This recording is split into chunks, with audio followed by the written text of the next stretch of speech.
Hey everyone, it's Steven from Campus Inc. back for another episode of the NIL show. We have an awesome guest today down from Florida, Will Cowen, and I'm going to let Adam Cook introduce him. Adam, we got. Yeah, joining us from Tallahassee, we'll really appreciate you taking the time. You have an unbelievable resume. You have a long-standing career in athletics and education. You were an athletic administrator at the high school level, college athletic administrator up until 2018. Spent some time as an AD, NACDA Athletic Director of the Year for 2018, official Hall of Fame inductee as of 2021. You've also spent some time working on the player development and economic development side at Florida State. You've dabbled in, if we can say your experience is dabbled, I'd say it's significantly more than that. But you were the NIL Task Force Chair at Florida State as well. And then now, as of May 2022, serving as the Chief Operating Officer of Rising Spear, which is the NIL collective down at Florida State. So, Will, we're super grateful to have you here. Can't wait to learn from your experience and talk all things Florida State, collectives, and NIL today. Thanks for being with us. Well, Adam, first of all, it's a pleasure to join this wonderful podcast, and I'm honored to be here. And secondly, when you're in this business long enough, they put you on more committees, and the more committees you serve on, then they can write these things about you. But now, only some of it's true, only the good parts. But again, it's a pleasure to be here, and always love to chop it up and talk some NIL. Yeah, well, let's just kick it off right there. Tell us a little bit about Rising Spear, what your role is there, and what Rising Spear is all about. So Rising Spear was founded right before the fall recruiting season in December by Alan Flamenhoff and Bob Davis, both former members of the Seminole Booster Executive Board. Because of the state law in Florida, and we're going to get into some of that regulatory drama later, Alan and Bob had to resign from the Booster Board to start this collective. Through my work, as you mentioned, in economic development, we'd been very close over the years. And they reached out and we talked, and I gave them as much advice as I could, albeit I was still employed by the campus. And basically, if you fast forward to right around March Madness time of year, they had some conversations with our athletic director, Michael Alford, and we talked many times. And they asked essentially if I would retire, hence the Tommy Bahama gear at 4:00 on Monday, that I would retire from Florida State, at least temporarily, to operate this collective because that's the only legal way I could help these kids get some deals. Yeah. So that's my involvement. Basically, I've been at it for about 2 months now, and the biggest pushes for me are to develop partnerships in the exact space we're about to get into with national merchants that can help our players grow their brand. And then, of course, locally, we do a lot of things, too, with our local businesses, and we try to tie all that in as well. Will, could you talk a little bit? Okay, you mentioned the boosters early on and that kind of group. Could you mention that relationship and how it relates to the collective, just so people kind of understand the difference between the booster versus the collective versus the university? Yeah, well, Florida State's very unique. Seminole Boosters, Inc., is a direct support fundraising organization with over 30 employees.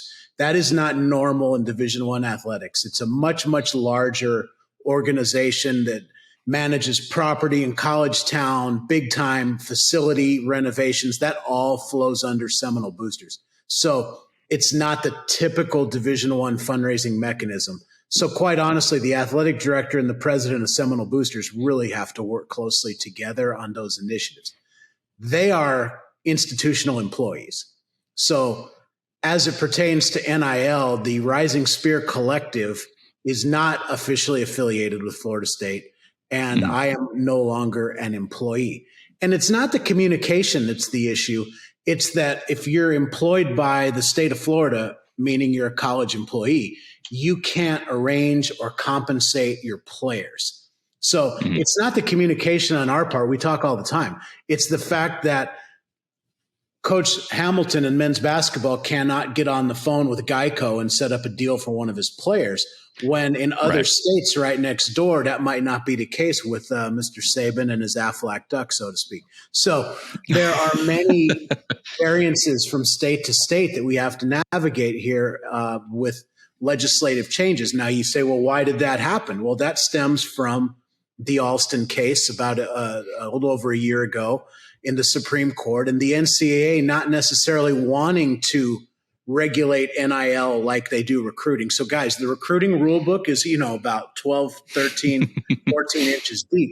And the NIL rule book's about 3 sentences. Okay. Yeah. So because of that, every state did what it needed to do. And some states like Florida tried to create a bill that the athletes could monetize their NIL and that it was what it was supposed to be. Well, these other states come along and they're like, well, we don't necessarily agree with all that, and we're just going to let the schools do whatever they want, or blow up the law altogether and just say, hey, do whatever you want as long as you don't do these 3 things. So that's kind of the relationship. I remember taking my like recruiting compliance exams that you had to do to, be up to date or whatever. And, having to literally study for those. I don't think there's too much studying going on in terms of NIL, nope, there's compliance right now. Nope. There's 3 rules. You can't pay a recruit. You can't tie a contract to stats. And if you pay a student athlete, they actually have to work. So if you'd like my legal Zoom 101 from my retired living room, there's the NCAA's policy on NIL. So Will, you guys started, so the collective really kicked off a couple months ago formally? So the collective opened. It was like a soft opening in December, but surrounding spring football is when we really went after it. Gotcha. And is the main vehicle to crowdfund? Is it to go to like very specific donors? I've seen a lot of different like method to how some of the collectives are working.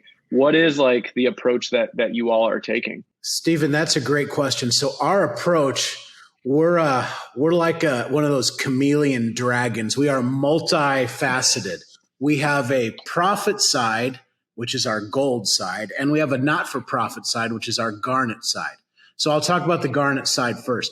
We absolutely have a crowdfunding mechanism. We power that with eTeam Sponsor, best fundraising technology in the business. So for the average fan or donor, if they want to support a specific team, it's a one-click, push the button, donate your money toward that team. If you want to help softball, that's where 100% of the money goes.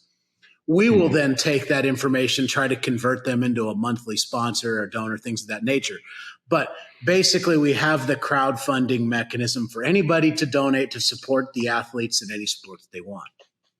We also do target larger donors, and that's a big play for us also strategically. And that's where we're going to really start improving our local communication as we get more comfortable with everything and come up with a real strategy as to how to approach those donors for a tax-deductible donation. You say, well, how's that possible? Well, full tax write-off for you, the donor, Stephen. So when you give me the first $1,000 to support beach volleyball, you write the whole thing off on your taxes. We, in turn, work directly with the beach volleyball players to identify a charitable organization. And it's not just like a youth volleyball clinic. This could be something in the realm of empowering young women. This could be mental health. Any charitable organization under the sun, the volleyball team will promote, work directly with those individuals, and get paid an appearance fee to do that. And people are like, well, why are you paying them to do community service? Well, that's easy.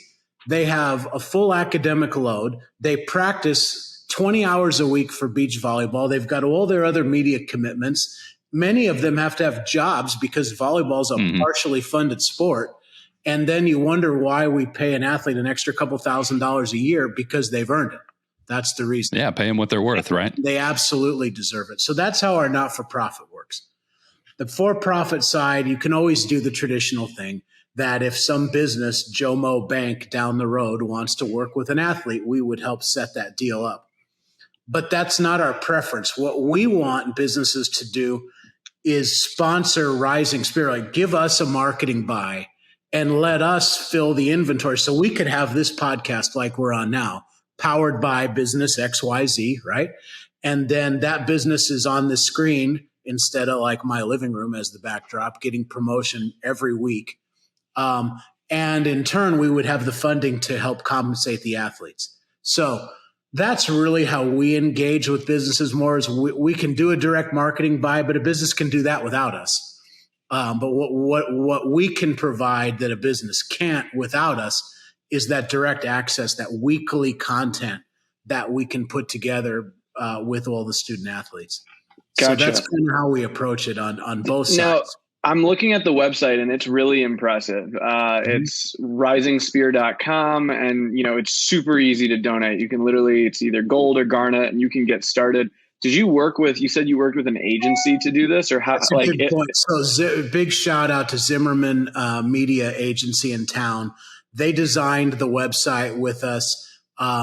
Also, One Media, John Nizer, who took care of that awesome drone video right at the beginning. That is first class, in my opinion. So we've got some really talented people in Florida State. It's the capital. So we've got a great marketing agency helping us with that. We've got a guy like Nizer. Then if you look at our social media, we got K-Camp down in Tampa handling all our Twitter and Instagram and those things. And that's helpful. So again, we approach it with our philosophy is to accumulate talent. Fortunately, when you've been in this business long enough, you meet a lot of talented people, and we try to accumulate as many as we can on our team. And that's how we do it at Rising Spear. We're not in a top 5, 10 populated media market. We don't have that ability in North Florida. So we do it much more creatively. We do it with authentic relationships and working with really talented people. Well, what have you seen so far from the Tallahassee community, just in terms of businesses and their appetite for NIL? Have you been pleased so far? No, and it's not the business's fault. It's the leaders. It's our fault. We're a year into NIL, and I can tell you what we're planning. In fact, my phone just rang as soon as this podcast began. We're going to really educate the community in a first-class manner, talking about having an event in the Champions Club within the next month or so. We're going to invite in the Chamber of Commerce, the Black Chamber of Commerce. We're going to bring in the key people in the political realm. We'll bring in everybody of possible NIL importance, all the college town vendors right near the campus. And we're really going to educate them on all these different verticals, because for the last 50 years, if you own a business, you were told no. It was a hard no. You can't help these young men and women. And fundamentally, I think that's the biggest thing we've missed in this whole NIL space, is educating the businesses. The donors get it. The people that buy the season tickets that want you to win, they seem to understand that you have to have NIL deals now. It's not those people, but it's empowering the local businesses and big businesses to activate NIL. And that's what's so great about Florida State, is we've got the Seminole Boosters relationship. We've got Learfield's relationship representing our multimedia rights. And then we've got the smaller local businesses. So we can package that at a level that's affordable for the person, right? Not everybody's got the same marketing budget, and that's the beauty of Rising Spear. You have a $5,000 a month budget, we can work with that, and we'd love to work with someone with a $500,000 budget too. But that's different, and it requires a different skill set and a different package, and we can do. I think what's really interesting. So, like, we're in Champaign, Illinois, 100,000 people, half of them are students, and a ton of local small businesses. So we are planning, or like the Illini side are planning to put on the first ever NIL Golf Open, actually, where players can play with small businesses, where there's going to be a meet and greet afterward. And what we've learned while marketing it is people just don't know. They hear about this word NIL, but the everyday, like we were talking to our banker, and they're like, is that legit? Like, and I'm like, it's legit. What are you talking about? And I think to that point, the donors do know about this, but people in the community, they don't really get it. And I think what they don't maybe get is NIL is way bigger than football and basketball, right? Like you talked about volleyball right there, and not being totally funded. I think there's a lot of merit to be said there, that education needs to happen across all levels of NIL. Yeah. And I think the number one is, you're right, the education's number one, and you can do it a lot of different ways. But the second thing is too many people wrap NIL up with social media metrics. Yes, Instagram, Twitter, TikTok, those are important verticals, and that is one of the best ways for marketing to happen these days. I fully understand that. But there are so many more creative ways to activate in NIL without social media through public appearances like you're talking. And depending on the state law in Illinois, you can do a little bit more in that golf tournament. Perhaps the school can be involved more in the coaches. And there's a lot of things to have a successful golf tournament that you're going to need access to. And it doesn't matter how you do it. We work with a company called Market Price. So we've created basically a dating app where we have all our players' profiles on half of the platform. And we've got, at this point, almost 200 businesses on the other side. When those local businesses figure out they can set up a free account on Market Price and communicate with our athletes, that's going to be huge. But again, we're all sports guys, right? You got to execute the play. It doesn't matter what play you call. If you can't execute the play that the coach draws up is worthless. And the point where we are right now, guys, in NIL is there's a lot of people pulling for a lot of different money, but very few people have figured out how to truly execute on that and engage the people they need to. I think what we're seeing as far as just people trying to solve the problem by throwing money at it, that's going to correct itself at some point in time. Yeah. Well, and you talk about this a lot. We've had student athletes on here, Stephen Ashworth last week, talk about connecting with his community. We have Michelle Meyer at San Diego State talk about leveraging the local community. And that is such an important piece of it, because when you talk about college athletics, when you talk about the university ecosystem, being plugged into that local community is crucial. Not just because of the people that are close in proximity, but that's also oftentimes a pretty big alumni network as well, right? You got people who graduate, stick around the area, open businesses, and are really excited about pouring back into the university and seeing it be successful. But if they don't understand how important or how big that NIL space is, not just for the student athletes, but what an opportunity it is for them as a small business, they're going to miss it there. Yeah, and it works both ways. If you do it right, 1 + 1 = 3, right? Of course, it's nice for any business to help compensate the student athletes for their NIL. But what those businesses have to understand is the marketing value and to utilize it in a manner to grow their business. What do I mean by that? Well, if you want to use social media as an example, the average college student athlete's following is heavily like 16 to 30-year-olds and that follow a college student athlete. So you have to say, well, if I'm a dentist and my patients average 50 years old and up, that's probably not the best buy for me. But if at the same time I own a business that is based upon having Taco Tuesday full of college kids and the next night it's a trivia and on down the line, that's the access that we get, plus the leverage of the high schools and their parents. So though you have to understand the power of NIL for the business's benefit too. And that's how we construct these concepts, is how we can help the business and the athlete. I think what's really interesting is you become a fan of your favorite, when you're a young kid, you become a fan and you get hooked on something and you hold on to that for a very long time, right? Like I was a D Brown fan in 8th grade when, they went to the Final Four. That's why I went to Illinois. That's why I followed, and I think what businesses have to realize is, these athletes, it might be volleyball or soccer. We're not, they are hometown heroes to these kids. And if they can get them in at a young age, like those are the best kind of fans to get. I guess, Sean, did you see this at Maryland as like how much you all did for like high school engagement, like whether it was in the community? What was that like for you guys in the basketball team? I mean, we were always thinking about, as we were marketing the fans, we were always thinking about how are we developing this next generation of fans? It's critical, right? And you can't always rely on wins and losses to generate the next generation of fans. I was the same way as you, Steven. You had D Brown. Mine was Juan Dixon. Juan Dixon at Maryland. They won the national title, and that made me want to be a Maryland fan for life.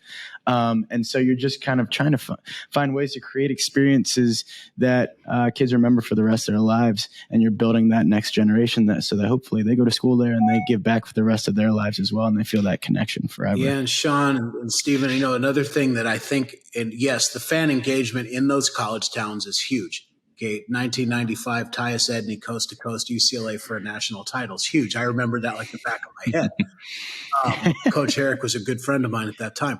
But that's not the only thing. These student athletes are also hometown heroes where they come from. So sure. Mm-hmm. What we have a lot here, even though it's Tallahassee, is we've got the whole state of Florida, Georgia, those neighboring states, Atlanta, all the way up, to the Carolinas. And these student athletes can take this brand that they've built at Florida State and also impart and foster that goodwill in their hometown as well. So it's really all about that's where we've seen. Yeah. And that's where we've seen, athletes across the board, regardless of how, how many times they've seen or how many minutes they've seen as freshmen. If you're going and you're playing at a big time program, you're it, right? Like coming out of your hometown, coming from your high school, you really are, the thing, the item that everybody's focusing on. And it really is a cool opportunity. That's why we got to get that merch out there, and we got to give those communities a chance to participate and then host events, right? Like that's the biggest thing. Exactly. Is if we've got some verticals for these athletes to make the money, then I can pick up the phone and call such and such bar in that hometown bar and grill and say, hey, so-and-so is going to be in town, on the off weekend. What do you think is setting something up? And we can help them grow their brand that way as well. Will, it's a great point that you had about the hometown hero thing. We have Mac Leonard from Florida State softball team. She's sensational. We've loved working with her, and she did a lot of great stuff locally in Tallahassee, but she also recognized, I do have a great audience in Illinois. And she just worked with another athlete, one of her best friends from Oklahoma State, to put out a shirt that's just as Illinois made. And it has the club that they both played softball for growing up. So capitalizing on those different areas is critically important. It's certainly something we try to do on our end with our merchandise. Sure, and on our end, you hit it. Women's softball right now. Talk about the national audience. It's a huge sport. It's awesome. Amazing. But specifically in our case, I met with Coach last week, and that thing's a machine. Just talking to them and that staff, the connectivity and the plans and the thought that goes into it. I can't wait to blow softball out of the box with some of the things we're planning, both with you guys, and then like we've started doing watch parties where we rewatched a big win with 3 or 4 players online. It had 3,000 views, and we're only 2 episodes in. So, we're going to blow some of those sports out of the box. People have to realize at Florida State that our women's athletics are top of the country every year in the Learfield Cup. It's unbelievable. And, women's soccer. They just took the natty, but it's top to bottom. It's tennis, it's golf, it's women's basketball, it's volleyball, it's beach runner-up every year, or now a conference champion like 6 times in a row. It's nonstop. We got baseball on the rise. Men's basketball sells out the arena every time they play somebody. So it's inclusive, and we're going to really try to maximize the brand building for all those sports in the next 6 months. What's your team look like? Like I've talked to a lot of collectives around the country where it's a one-man band, and they're a lot of people just scrapping, a lot of volunteer based. Like, it sounds like you guys have a lot of traction. How do you personally do it all? Well, it's tough. I have one student intern, Caleb, who works for me. Matthew Quigley handles all our development and such. So he does a lot of the heavy lifting and the fundraising. Bob Davis, one of our co-founders, is a retired CPA. So he's very helpful in that world. Alan is a highly successful business owner out of both Connecticut and Orlando, so he can help connect there. It's a team effort. The thing is, it would be great to have 10 people working for the collective, but at some point in time, that's going to be difficult to sustain if you want the athletes to get any money. Right. there's a reason why marketing agencies charge so much money, because it's not cheap. Okay. Yeah. And we're not envisioning running a marketing agency. We're envisioning trying to open every avenue we can for our athletes, and create great partnerships, and find great partners that can handle some of that heavy lifting. If some company called me and said, hey, we want you to sell these cool posters, it's like, who, how, who's going to make them? Who's fulfilling it? Who's shipping them? Whose attorney does the paperwork? How do we handle payments? These are all the things. So this is a pet peeve of the fact that somehow when NIL happened, every vendor, merchant under the sun, or legal expert, financial expert, people are coming out of the woodworks, leaving their profession to get into NIL with absolutely no background in how education works and everything you have to do in the back end in order to get student athlete A to do what you need them to do to make money. It's time consuming, and it is horrifically frustrating to talk to, particularly people that pitch the collectives every day on a business opportunity of which we have to do all the work. Let me let everyone in on a little secret. No collective has a staff to do that work. So that's a huge thing, is trying to find those partners that understand, and that can help with the deliverables, quite frankly. And for that reason, Will, this is a tough question, and I think we can ask it. Is the longevity of collectives, like, do you think they're sustainable? Like, do you think, obviously, like, all this new rush, collectives are popping up, but do you feel like some are going to burn out in the process? Like, what are you seeing happen? Because as you talk about this is a volunteer effort. Do you worry about that at all? Okay, well, point of clarification, I am getting paid by the collective, and so is Matt. But we're being paid out of Alan, our founder's wallet. Nothing's coming out of the money we generate. We have a very generous founder that is paying our salaries. That being said, we've already seen this burnout. We've seen collectives like disappear. We've seen collectives. It will absolutely burn you out. And a part of the burnout is trying to do things that don't match the value. So you can come up with this great donor incentive program, but if you're bringing in $50 a donation, you're spending an hour on each one packaging up something to send them, that's not worth it. So we have to be really intelligent how we spend our time. But in the long term, collectives as of today, no, it's not sustainable. One of two things is going to happen. And no one has a crystal ball. One of two things. Either this will become collectively bargained very soon, and certain sports will probably become employees of the institution, rendering it horrifically challenging to fund the other sports. When you start factoring in insurance and benefits and shared media opportunities, I think the thing I would caution, and because there's a Title IX play there, that's what's going to make that really challenging.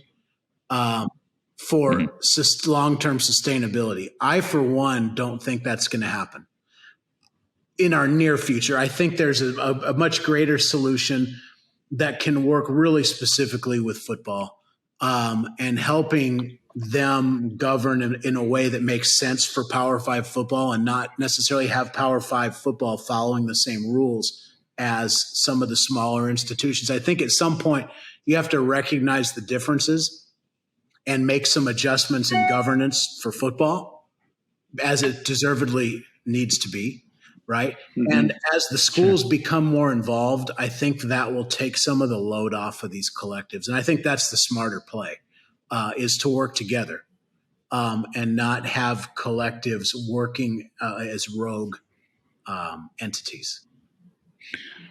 So do you see those kind of falling back underneath an official umbrella of the university? If I operated a university, public or private, that's what I would want, because as an athletic director, you want control. And I'll give you this most simple, basic example of economic development 101. If you were building a new stadium in Champaign, and that stadium required the naming rights, And say, for example, you went after the casino. Is it Rivers? What's that big old casino right there in Rosemont? Whatever. I'm just thinking of a casino. Rivers. You went after Rivers Casino right Rivers, there by O'Hare Airport. Okay. And that's a big play. You're going to be asking them for 6-7 figures over a long period of time. Okay. And that's the type of thing that school and their universities and their development people do really well. If you're in the middle of that negotiation and here comes the Illini collective that comes marching in 3 days later, knocks on the door at whomever runs Rivers Casino and says, hey, how about 50 grand for the Johnny Smith, the running back? How silly do we all look? Right? That type of development is coordinated, and it would be if I'm operating a school, I want control over that. And I would much rather assist in the NIL process than watch a collective basically work in circles around what my staff is already doing. So if I was operating in that, I would want the alignment. I would not want this current structure that we have. It feels a lot like where we were when this all came out in a lot of states with the hyper restrictive legislation around what the institutions could do, where, the student athletes are trying to figure out NIL, generate opportunities for them. And the only entity that was barred from having any of the conversations around it was the institutions. And so you've got, student athletes going out there, signing contracts, going to the university saying, is this good? And they're like, sorry, we can't help you. Like that lack of transparency, lack of coordinated effort really causes a lot more problems than actually solves them. Absolutely. The from an educational standpoint, the universities must be much more involved, and that's going to take some resource. We all understand that.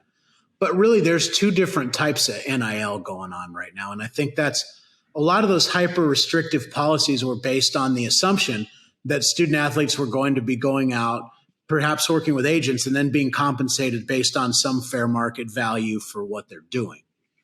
And those are all the things we've been discussing in the last half hour or so. But a lot of what you're seeing isn't any of that. And it's just, quite honestly, if it's not pay for play, it's pretty close. When you hear, if any of what you hear is true, with some of the salaries that certain athletes claim to be getting, but when they walk in the door to university. So I don't think any of us expected to see that happen so quickly. But then again, as every state started to move in its own direction, it became obvious that that was the way it was going to be. So now to compensate for that, the schools need to get more involved, take some of that control back and responsibility, by the way, to help make sure these athletes are compensated. And Will, in a perfect world, the way you just explained it, who initiates it? The NCAA is like, we've been through hell in the legal system. Who initiates, is that on a federal level? Is that on a state level? Is that university presidents going together and saying, hey, these collectives should probably be, under the universities at some point? Like, how does that vehicle even start? Are we ever going to see that? Or is that just like a wish? Well, clearly the easiest thing to say is, let the Federal Trade Commission and Congress handle it because that's what they do.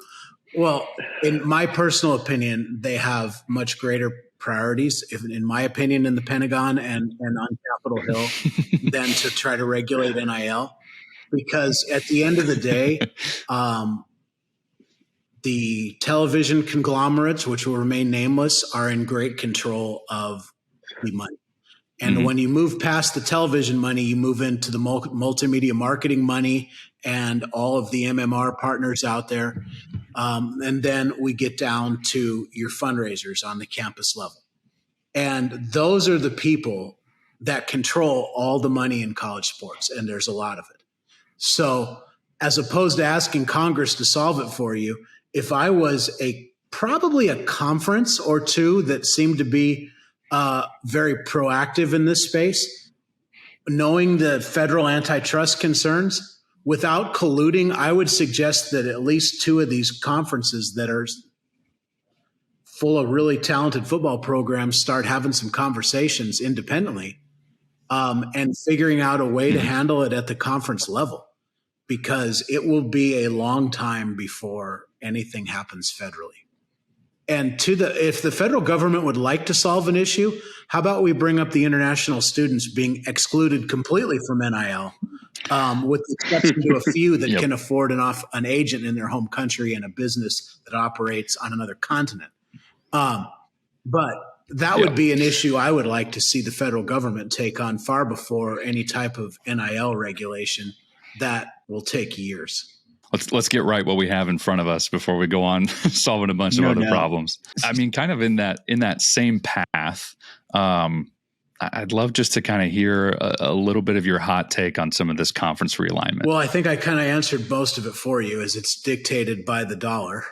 And anybody that's knocking UCLA and USC for what they're doing is out of their mind, because UCLA went from a current deficit, which was based a lot on their Under Armour deal going under, to potentially being $50 to $100 million in the green after a couple of years in the Big Ten.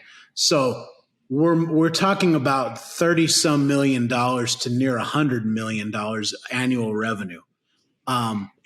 That's where it is. That's where it is. So my thoughts on conference realignment are follow the money. I don't know. No one's got a crystal ball what's going to happen with that. I don't know if you want to ask me anything more specific, but I can tell you it's dictating it. And it certainly isn't the geographic location of sending your tennis team from USC to Maryland, which clearly will happen, or playing softball doubleheaders in Penn State in March. That sounds fun. Well, and all that revenue shift it really comes without changing anything about how you operate. That revenue is so great that, I mean, charter flights and all those things are expensive, and paying for tutors to travel and food and everything that comes with all that. None of that even scratches the surface of the amount of money that was generated by adding Los Angeles to that Big Ten deal. So when you look at the next domino is Notre Dame. And another interesting tidbit is everybody says, well, they asked NBC for $75 million. Let's not forget they're still getting paid by the ACC for the other sports. And that's not a small chunk of change. So I think that card has to fall. And then, quite frankly, what really boils down to then are the powerful schools, which I believe the Florida State brand is one of in the ACC. You have Washington, you have Oregon. Those schools are all going to be somehow committed to media rights, and it's going to be honestly up to the networks to help get them in or out of what is needed, because nobody's blowing up the grant of rights in the ACC unless it happens in some collective fashion or with ESPN, because clearly most of the schools in the ACC are very happy with where they are. Will, if I could ask, and maybe even I just really interesting to hear your takes on this. We talked a little bit offline about Fanatics, if you don't mind. And they just announced something at Alabama going on when they're going to do an in-venue NIL experience. And we've got something going on that we're building digitally to provide for all of the FSU students. What are they doing, and whose pockets, where will that money really go? Will a lot of it go right back to the athletes? Can you tell us a little bit about that? Well, I can tell you from what I only know what I read, but clearly, first of all, the idea of selling NIL merch in your arena and stadium is a very wise idea. If I was if I was the retailer in those venues, I would be very careful to look at what I have to pay to get that product wholesale. And I would be very interested politically in the athlete being taken care of. What I would be looking for as a student athlete is a scenario that I have no problem for me as a student athlete. If I'm using the school marks, that the school be compensated and I, the athlete, be compensated. What I'd be looking for as an athlete is something that feels either neutral or favorable to me, the athlete. Now, I don't know what Fanatics' official take is, and I don't know what their terms are with Alabama, and I would venture to assume their terms are different with every school they agree to, because that's the nature of group licensing. I know that there's a very large company in group licensing that's probably managing that whole thing for them. And I can tell you for a fact that their terms are not the same with every school as far as the royalties or the cut for the athletes, or for that matter, what the Nike product is sold for. That's the nature of that business, and it is not equitable across the board. It's not. That's interesting. It's negotiable. I can guarantee you every school's royalties are not equal. I think what's interesting is a bunch of people have sent me this, and the approach that we take doesn't really change whether we wholesale or retail. We take an active role in the athlete's NIL. And active means, 20 to 30%, because we believe that's equitable and fair. It's going to be interesting to see, do the athletes, oh, there's my jersey, but I'm only making, $2 on it. Yeah, there's a big shift right now, and we all grew up in the era where the certain brand shoes, whether it was the pumps with Reebok, and then it was Nike. There was always the cool brand of whatever it is that you wanted to wear, whether that was Adidas or whoever. It doesn't matter. Depending on your sport, if you're a soccer fan, you may still be Adidas, whatever. NIL is changing philosophically what the consumer buys. When we were growing up, we bought the brand. And in my case, if Nike was the coolest brand, then that's the one I wanted to wear. And if Tommy Bahama's the coolest brand, that's the one I'm going to wear now. But NIL isn't about the brand anymore. And this is the pivot that some of these businesses need to understand, is now that it's NIL, your logo is a little less valuable than it once was, because people are buying that individual's name and number.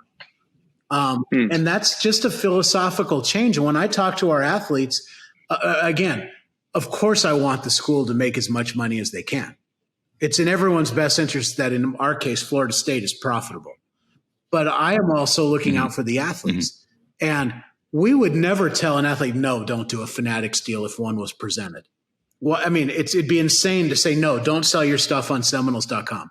But it's just like in business. Nobody does one thing anymore. It's linearly. It's not like I just do this. So if you're a student athlete, you need to have like a brand philosophy and perhaps have multiple avenues of merch. Like maybe you do sell a t-shirt and a hoodie on Fanatics, but maybe you have a better jersey deal somewhere else. Or perhaps you're doing an NFT over here. You've got to be strategic as an athlete building your brand. And I hold nothing against Fanatics. They're doing exactly what they should do with Alabama. But all I would know is the terms of whatever I see in front of me when that day comes at Florida State that they want to do that. But in the meantime, what I encourage all of our retailers to do is to look at the options out there for wholesale and find the product that people want. And the difference now is people want what the athletes are. So as our best athletes build their brand around whatever merch they're selling, that's what the consumer wants. And that's what the retailers got to now figure out, is it's not so much, it's co-branded, and co-brand is tough for people to swallow because it used totally right. Yeah. We talk about this a lot. With I think co-branding is better most of the time, unless you have a real household star like Charlie Ward that everybody knew who he was. If Charlie Ward was in NIL back in '93, he didn't need co-branded anything. He could sell anything he wanted in the state of Florida.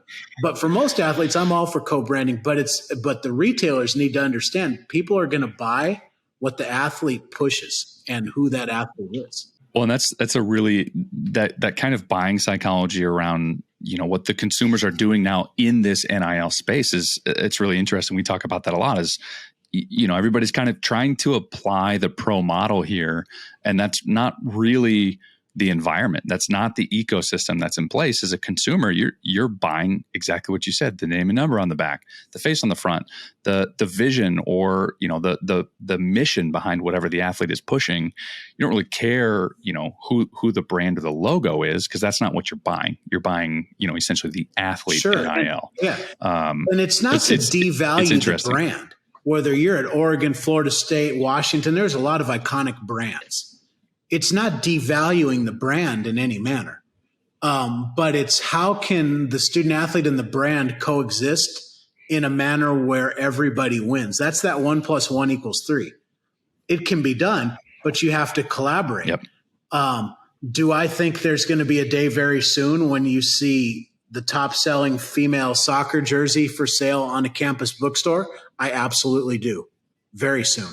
That day is coming. So it's not just going to be the quarterback or the point guard, so to speak, right? And but it's and I think collaborative. It used to be a or conversation, and that's where it needs to be an and conversation. Right. You know, we love that Fanatics is able to service that market, but we also really care about softball and baseball and soccer and track and all that stuff. And it should be, like you said, for the greater good of the athlete. And I think that's the part sometimes we struggle with is, you know, looking at what are the intentions? Are the intentions just to fit, you know, and fit in, or are the intentions to really pay the athletes what they're deserving of? So I think this is fantastic. This will, I'm sure this episode will turn a lot of heads. And we're super, super appreciative of it. Adam, Sean, do you have any other last questions?